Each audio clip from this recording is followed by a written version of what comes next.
Hola, hola, buenas noches, ¿cómo están? A quien no me conoce, soy Judith Solís y vamos a comenzar esta plática. Vamos a conocer a esta señora que le dicen la hiena de Querétaro. ¿Y por qué fue así? Se llama Claudia Mijangos. Nació el 26 de mayo de 1956 en Mazatlán, Sinaloa. Claudia Mijangos se crió en una familia funcional de clase media. Fue la menor de 7 hermanos. Escuchen bien todo esto porque quiero que sepan que estos datos que les voy a dar, si ustedes buscan en YouTube, esta historia está 1000 veces. Hasta la hizo History Channel, creo. Fíjense esta historia. Pero no todos dicen todos los datos. Dicen lo que quieren precisamente para hacer una historia, pues más amarillista de lo que es, porque realmente es una historia fuerte. Pero también hay que decir los datos, todos los datos. Y cuando se empieza a decir los datos, entonces le empieza a sacar el encanto que todo el mundo le quiere meter. Y pues como siempre, yo he tratado y quiero tratar de contarles historias reales y no fantásticas. Cuando les cuente una historia fantástica, pues va a ser precisamente una historia fantástica. Entonces, esto es real, con los pies en la tierra, esta mujer de carne y hueso y que todavía está viva. Fue la menor de 7 hermanos, 4 mujeres y 3 hombres. El padre, dedicado al trabajo, era de carácter bajo. La figura fuerte la tenía la madre, autoritaria, agresiva, muy cerrada en las creencias religiosas, con escasa capacidad de discernimiento, no daba afecto a sus hijos. Por otro lado, la señora era muy altruista en casos sociales, o sea que la señora era muy dadivosa con los extraños, pero en su casa no. Uno de los hermanos tenía serios problemas de alcoholismo y adicciones, de características psicópatas. Tenía antecedentes de internamiento psiquiátrico. Otro de los hermanos padecía retraso mental profundo y convulsiones, y otro tenía síndrome de Down, o sea que los 3 hombres tenían problemas en su cabecita. Las hermanas tenían serios problemas matrimoniales y terminaron divorciándose porque eran muy impulsivas. O sea que en esta familia disfuncional, pues podríamos ver que ninguno tenía un control realmente de sus impulsos y de su carácter. El ambiente familiar de la infancia se caracterizaba en un gran apego a la religión por parte de la madre, sobre todo, inspirado en el terror, castigo, pecado y sufrimiento, que la vida era venir a sufrir a pagar lo que se debía. Y esa era una de las razones por las que Claudia en su matrimonio estaba en conflicto, ya que el marido también tenía su carácter controlador, machista, celoso, muy similar a la madre, y a ella no le gustaba. En su juventud, todo el mundo en todos los medios van a encontrar que en su juventud ella ganó algún concurso de belleza. Realmente no está documentado, a lo mejor porque pues vieron la foto, pues es una chava de bonita, o era una chava bonita, y pues a lo mejor alguien de la familia o los amigos pues empezaron a decir eso, que ganó algún concurso de belleza, pero realmente no fue Belleza México o algo así. Recuerden que ella vivía en Mazatlán. Después de graduarse de comercio, se casó con Alfredo Castaños Gutiérrez. Una vez casada, se mudó con su esposo Alfredo a Querétaro. Ahí es por eso le dicen la hiena de Querétaro, porque acuérdense que empecé a decirles que era la hiena de Querétaro y resulta que les digo que nació en Mazatlán, ¿verdad? Pero pues sí, se casó y se fue a vivir a Querétaro. Tuvieron 3 hijos, Alfredo Antonio, Claudia María y Ana Belén. Una vez casada, se mudó, bueno, ya les había dicho, a Querétaro, y ahí abrió una exclusiva tienda de ropa de mujer en el centro de la ciudad, con la onerosa herencia que había recibido debido a la muerte de su padre, porque su madre, cuando estaba casada, todavía vivía. Y aquí también en los videos, si es que llegan a ver algún video de esta mujer, también dicen que los padres le dejaron, realmente yo creo que fue a la muerte de su padre porque su madre todavía vivía cuando ella ya estaba casada. Después se le murió, claro, pero su mamá todavía estaba viva. Y metió a sus hijos a una escuela católica, el Colegio Fray Luis de León, en donde hasta la fecha imparten las clases padres de la Orden de los Agustinos Recoletos. Después de la muerte de su padre, la familia le heredó una gran cantidad de dinero. Los 3 niños estaban inscritos en ese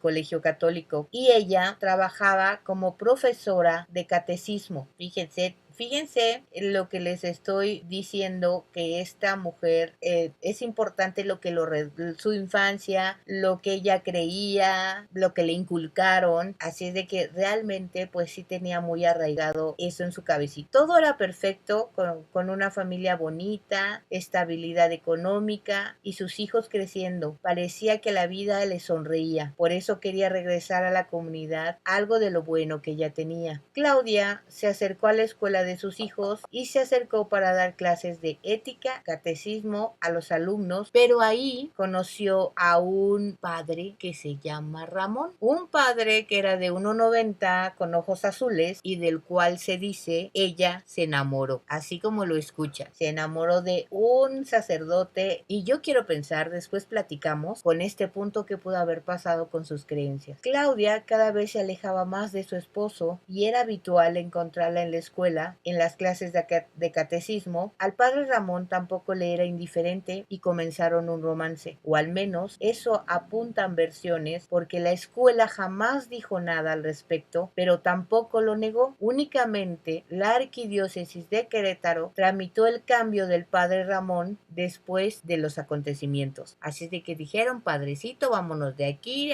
nada pasó, ya saben, como siempre. De esta relación prohibida sabía el director de la escuela, el padre Rigoberto.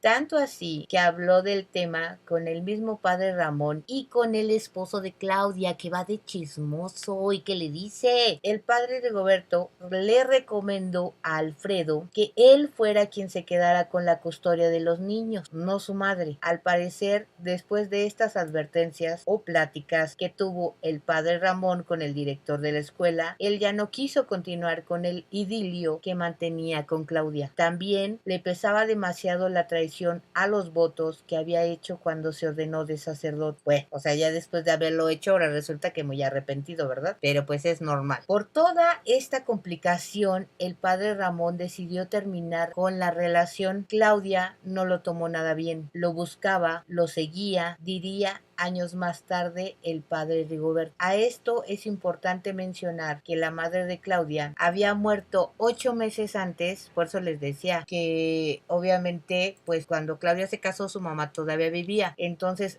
8 meses antes de que empezaran esta crisis de que él andaba con el padre y que no sé qué, su mamá murió. Claudia entonces empezó a hablar de que escuchaba voces, pónganse busas. Esta señora entraba en crisis después de algún impacto, como que le daban crisis, ¿no? Entonces ella ya les había dicho que escuchaba voces, que eran ángeles que le decían que tenía que estar juntos. Ella nunca perdió la esperanza de estar con el padre Ramón. Según dicen los peritos, este evento fue tan fuerte para ella que se detonó los problemas de salud mental que venían arrastrando. Su amiga Adriana cuenta que con sus hijos siempre fue cariñosa, que con la gente era muy amable, pero unos meses antes mostraba actitudes extrañas como quedarse inmóvil. Esto es importante, quedarse inmóvil por minutos y con la mirada perdida, pero nunca violenta. Estos casos que les estoy diciendo es importante porque después le hacen un análisis psicológico. Sin embargo, el terapeuta de pareja al que habían estado acudiendo Claudia y Alfredo, o sea que ya tenían arrastrando problemas matrimoniales, también por eso se consiguió su amante, en un intento desesperado de él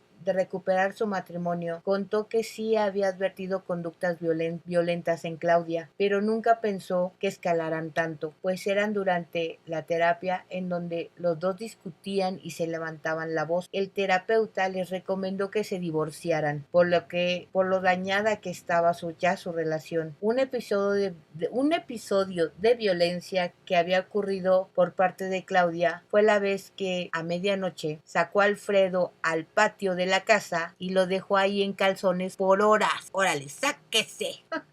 Y eso que él era machista y todo, imagínense. Pero yo creo, miren, en esta historia hay cosas que no cuentan. Y una de las cosas que no cuentan es explicar cómo se comportaba el marido con Claudia. Porque están de acuerdo que independientemente de todo, a lo mejor el marido también le hacía la vida imposible a Claudia. Entonces, eso no lo platican, no lo cuentan en la historia. O sea, nada más ella era la loca y ya. Pero ya había ocurrido uno en su noche de bodas, fíjense, que contó su marido al psiquiatra después del evento grito y dice que esa noche tuvieron una discusión y Claudia lo amenazó con unas tijeras. Claudia Mijangos buscó entonces desesperadamente la anulación de su matrimonio, pero no había argumentos suficientes y esto la frustró. Ya ven que es muy difícil anular un matrimonio por la iglesia, pero ya ven que pues hay presidentes que sí lo han hecho, ¿no? Pues con dinerito todo se puede. Ella seguía muy enamorada del padre Ramón y no entendía por qué no podía estar juntos. El 23 de abril, cuando Alfredo regresó a sus hijos a la casa, después de llevarlos a una kermés, Claudia y él tuvieron una discusión muy fuerte. Le dijo que sabía lo del romance que tenía con el padre y se lo reprochó. Aún así, él quería regresar con ella. Ella no negó la aventura, en cambio, defendió el amor que tenía por el padre Ramón. Los gritos los escucharon los vecinos, pero no intervinieron y Alfredo se retiró. Ok, entonces, en la noche del 23, Claudia Mijango cerró la puerta y echó llave, subió a darle la bendición a sus hijos y se acostó. Alrededor de las 3 de la mañana, llamó a su amiga Verónica Vázquez para decirle que escuchaba y veía cosas, ángeles y demonios, que le habían advertido que Mazatlán, donde ella vivía, se había caído y que todo Querétaro era un espíritu. Su amiga, Verónica Vázquez, le dijo que se tranquilizara, que todo estaba bien y que al otro día por la mañana iría a visitarla. O sea, imagínense que una amiga te habla a las 3 de la mañana y te dice, es que estoy viendo cosas, y no le hagas caso. Y la verdad es que pues si le hubiera hecho caso, tal vez la historia hubiera cambiado, ¿no? Pero pues ya, como dicen, el destino está escrito. En la madrugada del 24 de abril de 1989, las voces al interior de la cabeza de Claudia no paraban de hablarle. Le dijeron que sus niños eran demonios que impedían que estuviera con el padre Ramón. En esto que les estoy diciendo son declaraciones de esta señora Claudia, que se los dijo a los psicólogos, pero también he de decirles que cambió su versión muchas veces, porque esto fue lo que dijo como de primera, lo que están oyendo, estas declaraciones, porque pues le preguntaban que por qué lo hizo y pues a veces sí, pues esto fue lo que dijo como de bote pronto, pero después dijo otras cosas como más light, ¿no? Entonces pues hay que tener cuidado con este tipo de cosas, pues solamente ella sabe lo que vio, lo que pensó, lo que escuchó. Esa imagen que están viendo es la casa de Claudia Mijangos en Querétaro cuando estaba bien, cuando estaba habitada. Entonces Claudia se puso un vestido. Piden, tomen un traguito de café, porque ahí viene lo fuerte. Claudia se puso un vestido, tomó 3 cuchillos y fue al cuarto de su hijo más pequeño, que en ese momento tenía 6 años, y lo apuñaló. Los llantos del niño despertaron a la hija mayor de 11 años. Se dice que la niña le preguntó que qué estaba haciendo. Los gritos de los niños despertaron a los vecinos, pero nadie le habló a la policía. Fíjense, ningún vecino le habló a la policía porque creyeron que les estaba pegando, nada más. Claudia cambió de cuchillo y apuñaló a la niña de 11 años. Ella corrió, pero solo llegó a las escaleras y se desvaneció. Luego cambió de cuchillo y entró a la habitación de su hija de 9 años y la apuñaló. Después fue en busca de su hija mayor y volvió a apuñalarla. La arrastró hacia la segunda planta, a la recámara principal, y la puso sobre la cama. Después fue por sus otros 2 hijos y también los puso sobre la cama. Después ella se cortó las muñecas, pero el corte no fue profundo y se acostó a un lado de su... Cuando llegó Verónica Vázquez, la amiga, o sea, a veces uno cree como vecino, por ejemplo, si escuchas gritos, si alguien están golpeando, uno dice, ay, pues que le llame el otro vecino, y uno no lo hace. Tú das por hecho que alguien más lo va a hacer. Entonces, pues así pasan en todas este tipo de cosas, de cosas de emergencia. Entonces es importante que nosotros pensemos que nadie lo va a hacer más que uno y no dejarnos así como que alguien más lo haga. Entonces sería muy importante que pondríamos manos a la obra siempre que alguien escuchemos que necesita ayuda, pues lo hagamos nosotros mismos sin pensar en que lo haga otro vecino más. Pues entonces llegó la amiga que fue la que le dijo que luego al otro día llegaba, pues sí llegó.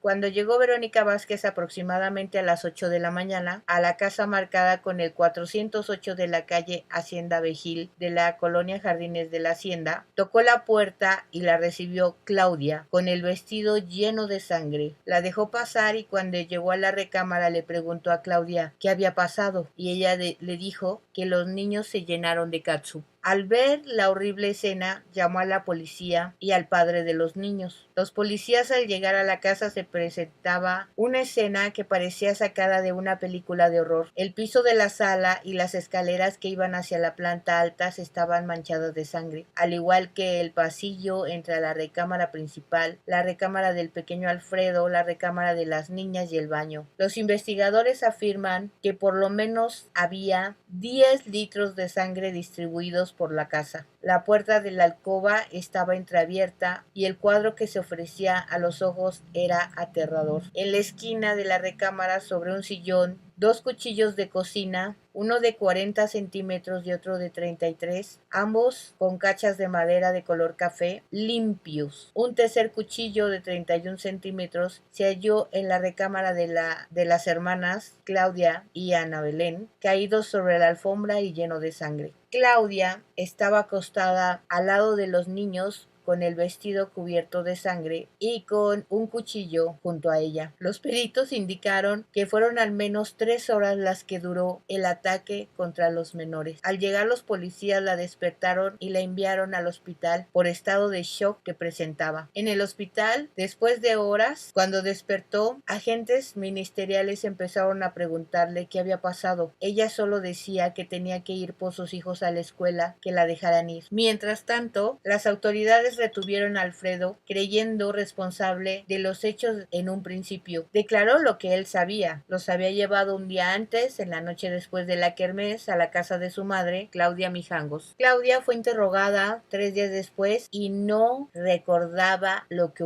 ocurrido. Parecía desconocer el destino final de sus hijos. Según el interrogatorio, deliraba diciendo que sus hijos dormían y que ella debía preparar el desayuno. Luego cambiaba la angustia por tener que ir por ellos al colegio. Tras las investigaciones, se apreciaron los problemas psicológicos que presentaba, por lo que se determinó, tras algunos estudios, que en el momento de la tragedia Claudia Mijangos se encontraba en medio de un episodio psicótico. Así es, a Claudia se le hicieron estudios psicológicos, psiquiátricos, más que pensar que ella llegó a pensar que estaba poseída por un demonio. Estaba convencida, pero pues yo creo que sí estaba enferma, pero pues es lo que su mente le quiere dar la razón para no volverse loca después de haber matado a sus hijos. ¿A ustedes qué creen? Pero les voy a decir lo que los médicos encontraron. Se detectó que Claudia tenía una lesión en el lóbulo temporal derecho, que son las relaciones emocionales y el control de conducta. Hay crisis psicomotoras donde las personas se desconectan y pueden ser muy agresivas o quedarse sin conciencia. El estrés puede activar esa crisis. Esa lesión es porque tenía un quiste en el cerebro y le provocaba la epilepsia. Pero hay diferentes tipos de epilepsia.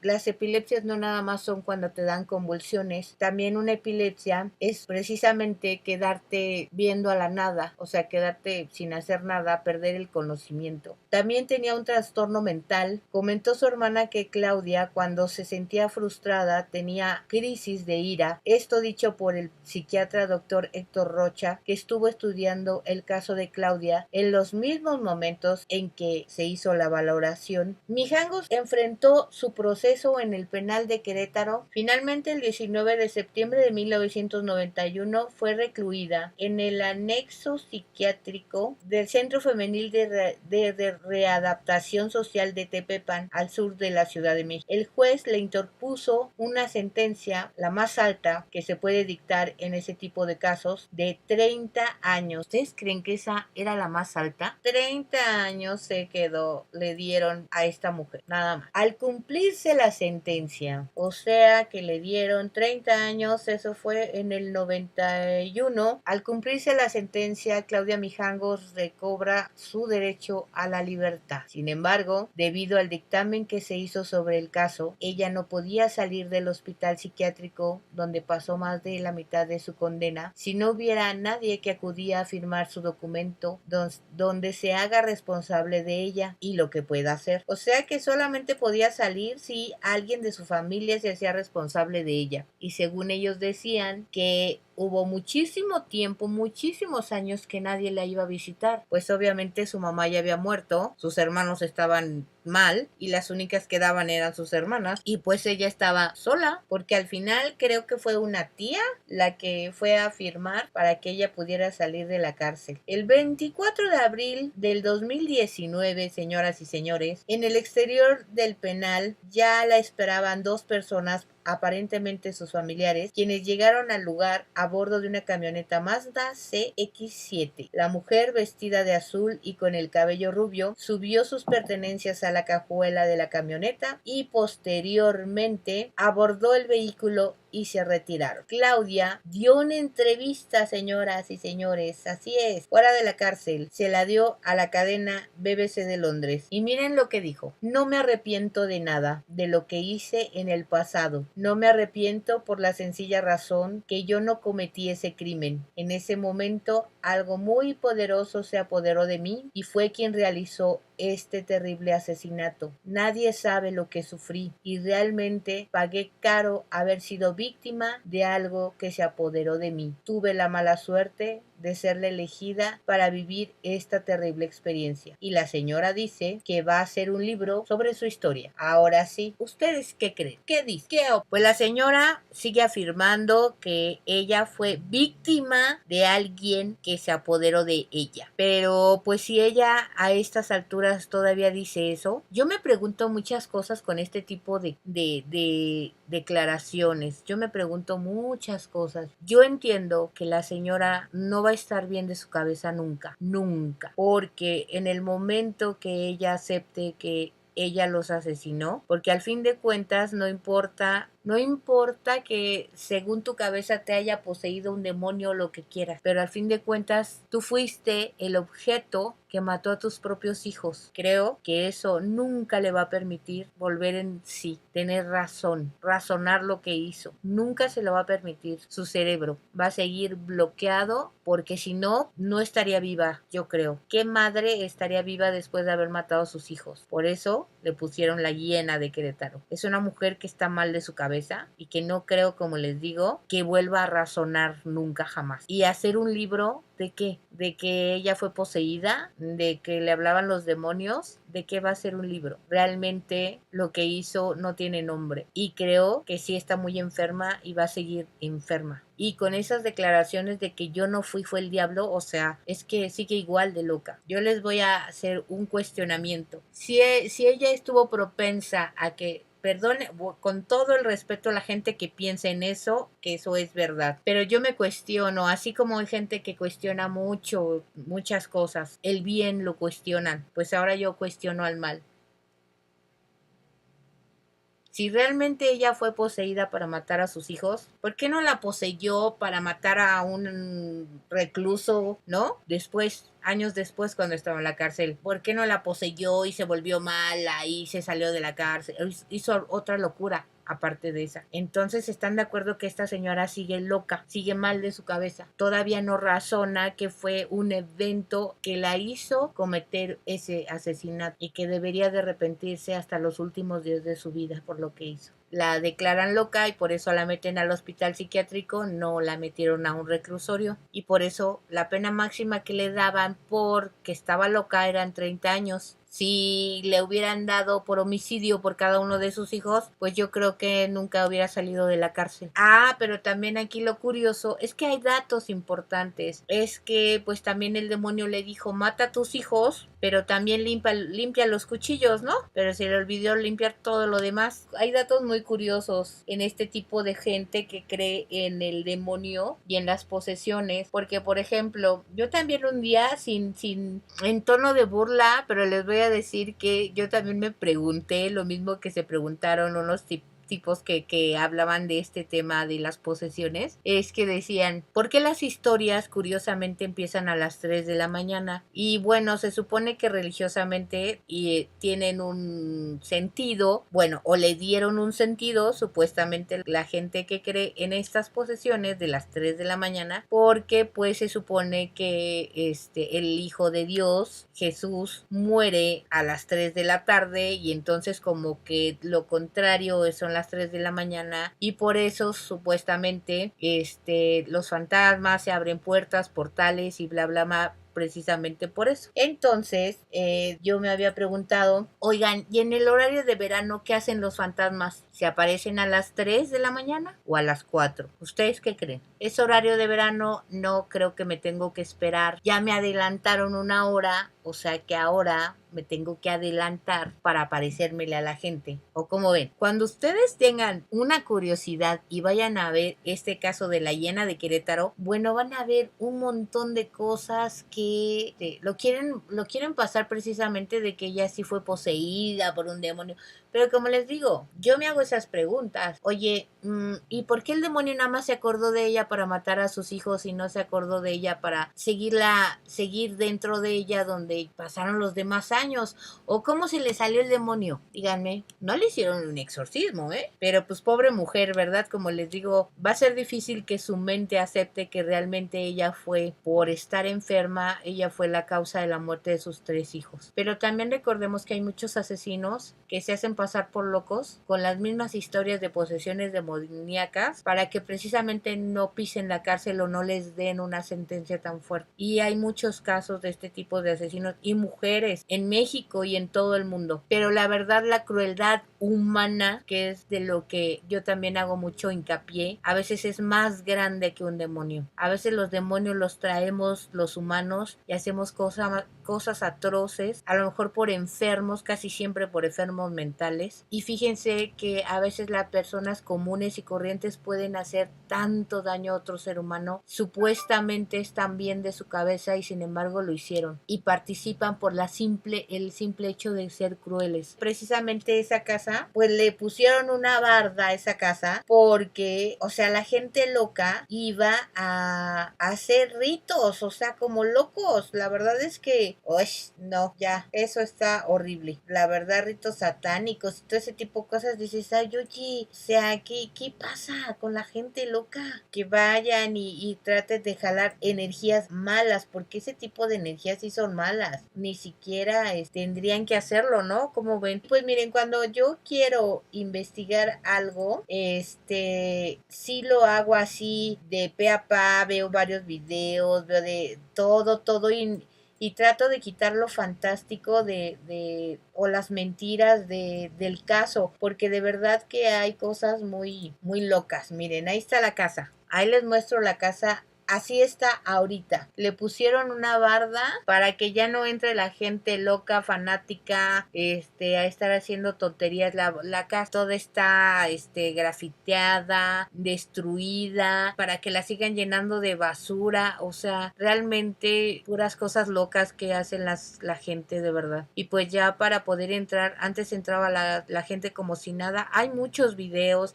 Es más, creo que uno de los videos que se empezó a hacer muy famoso fue el de Adal Ramones en Otro Rollo, creo que fue el primero que fue. Después pues ya fue hasta Extra Normal y ya de ahí en fuera todo mundo que ha ido, hasta que los vecinos dijeron ya estoy harto y pagaron para que se hiciera esa barda.